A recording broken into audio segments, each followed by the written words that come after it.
Hello and welcome back to my channel. Today is Sunday, August 16th, and it is time to start thinking about seasonal wellness. And I'm going to be restocking my apothecary for winter defense. And I thought I would show you how I do that. Now, I have to say that I'm not a medical doctor and I can't tell you what to do and I can't prescribe, treat, or cure anything at all. But I can just show you what I do to keep myself healthy throughout the winter. And it is with 5 herbs that you could probably find in your cabinet. One of them is thyme. Now this is dried thyme. So in the tincture I'm going to make, I'm going to put it in this small little container because I don't like to make a lot. I like to make small batches of medicines when I make it. Just because of shelf life and, you know, I'm always making something different. So I don't need to have a million kinds of medicine just sitting there. All right, so this is dried thyme. So like I said, I'm using a combination of dried and fresh. Oh, it smells so good. As well as dried rosemary, fresh rosemary, right? You have rosemary in your cabinet. We also have here some fresh sage and dried sage. Now I did prepare this ahead of time with all the different dried herbs. I keep the different kind of kitchen herbs that I have growing in my garden. I keep them in my kitchen hanging to dry like this and right next to the stove where I can easily grab it. But I can also use them for medicine. Now the reason why I'm doing both a dry, here's all my dry that I've already done. I'm doing both dry and fresh herb is because I want to increase the shelf life of it. Because fresh herbs contain a considerable amount of water, and when you dry them there's no more water and the water dilutes the medicine. So I want to make sure the medicine that I'm creating is going to be a strong medicine and not diluted with too much water. But I do love the fresh herbs because of they're fresh and all their aromatic compounds, all of their bioactive compounds are all intact. And we also have oregano, what a great antimicrobial, antiviral, antibacterial. So I have dried oregano, and then I have a bunch of fresh oregano I love. And the last one, now I use holy basil, which is also known as Tulsi because it grows very well in my backyard. And I just love working with this plant. It smells amazing. It's amazing in every way. And but if you don't have access to this herb, you can use just regular basil. It has almost the same properties, but it's still very healthy and beneficial. So I have both dried and fresh. So in my container here, I'm going to start with the dried herbs. Let's move them all aside. We'll fill this up now in here and mix them all up together. These are my 5 herbs that are nice and dry. And I'm going to fill my little container about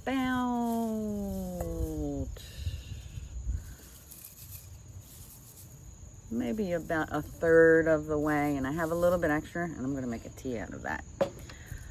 All right. And then I'm going to take now sage. You got to be careful with sage. Sage is one that I use the least amount. And I have a recipe, and my recipe is just 5% sage. So I'm going to just pick the best leaf here. I'm just going to use 1 fresh leaf because sage has a chemical compound in it called thujone. And research has shown that too much thujone is not good for you. It's actually a neurotoxin. And this tincture that I'm making, which is an alcohol extract, I'm going to use alcohol as my menstruum, they call it. This is 40% alcohol. And this is a solvent, and it's going to be enough to extract all of the volatile compounds and all of the medicines that I want to get. But I don't want to get too much thujone, so you got to be careful of that. Now, I also want you to do your own research. Don't believe anything that I say at all. I want you to do your own research and, you know, see what works for you. Now, this works for me all throughout COVID and my family, of course. We never got COVID. We didn't have to get the vaccine. We were just fine through all that. And since we keep ourselves healthy by practicing preventative care. And this is part of my preventative care routine because cold and flu season is coming up. And I have my little bit of fresh sage that I'm going to add to there. And like I said, not too much. All right. And then we're going to get some fresh holy basil, also known as Tulsi. Beautiful plant. This comes back every year in the garden. I planted this, I want to say in 2021 for the first time. And it has come back ever since then. It grows very well. And I use this in so many different preparations. I make a glycerite out of it, an oil. I infuse it in oil. Of course, a tincture out of it. I use it for tea. I use it as a dream pillow. I put a little bit under my pillow to help give me nice prophetic dreams with clarity. And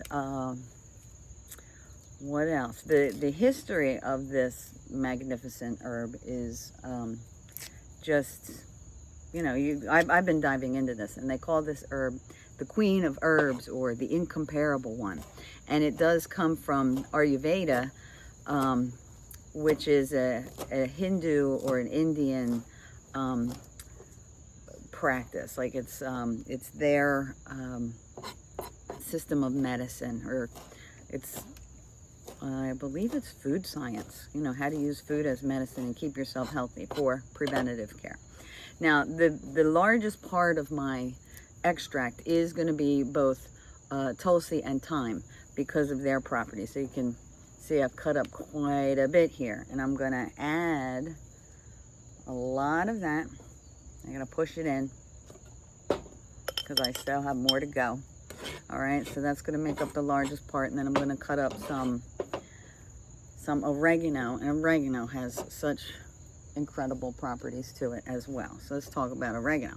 Oregano, like I said before, it's an antimicrobial, antiviral, antibacterial, so many great properties to this. I love oregano tea. I infuse it in oil and I put it on like everything. You can also infuse it in vinegar and make a magnificent vinegar and oil oregano extraction to use on different things. All right, so you probably can't even see what I'm doing. I probably should make the camera come down a little bit, because what I'm doing is chopping up the herbs to create more surface area of extraction to release all of the volatile compounds in there, break all the cell walls so that it's a nice complete extraction. All right, the next one we have is thyme. Now, trying not to get too much of the woody components, but thyme is one. The wood is, I got some of the, in my fresh thyme that I harvested here. It's a lot of the tender young shoots, so I don't have to worry about the woody components. So I'm just gonna chop up the whole thing. And then put that in here as well. Now this is another one that is most of the recipe that I have. Oh, do you hear that? That is, oh, that is a hummingbird. And that's my little bug zapper. All right, so thyme is in here because it's an expectorant and it helps with bronchial dilation. It's also very soothing for the throat. So thyme tea is really good too. If you have access to, you know, just thyme in your kitchen cabinet, just, you know, when you're not feeling well, if you have a sore throat, just make a little bit of thyme tea. All right, so we're shoving that in there. And our next ingredient is going to be the fresh rosemary. And rosemary, so I don't know if I told you what my recipe is. I have Tulsi and thyme at 30% of this. And then I have oregano at 20%.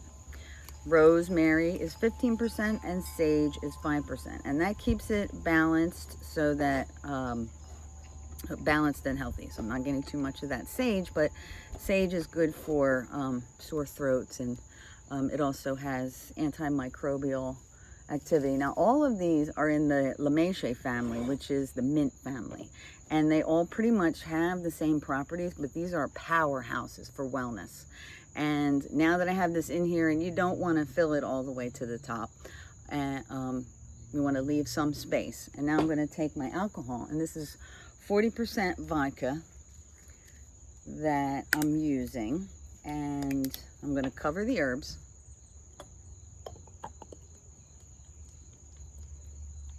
And then I'm going to let this sit for 4 to 6 weeks. The longer the better. In some cases, I'll shake it, I'll check it, I'll make sure that it's going well. Hopefully I won't need it, but it will be ready when cold and flu season are here. All right, so I will label it. I will keep it on my counter. I will keep mixing it up. Now I have to top it off. You can see how everything has expanded, so that's why you don't want to fill it all the way to the top with herbs, especially with the dried herbs in there. They will make this expand. And then when this is ready, I will strain it and then put it in a little bottle like this and then label it. And now this one is lymphatic cleanse. So if you do get sick, this is a good one to have. So I'll make another video about the recipe that I use for that. All right, so now that I top that off, shake it again, there it is. All right, so I hope this inspires you to look into herbs as a form of wellness. And let me let you in on some of the books. So a lot of the information I get is from these books, so that you do a screenshot, you can check out these books. This is a really, really, really good one, really good one. They're all good. I have so many herbal books. If you have any questions, put them in the comments below. And until the next video, I will see you later. Bye-bye.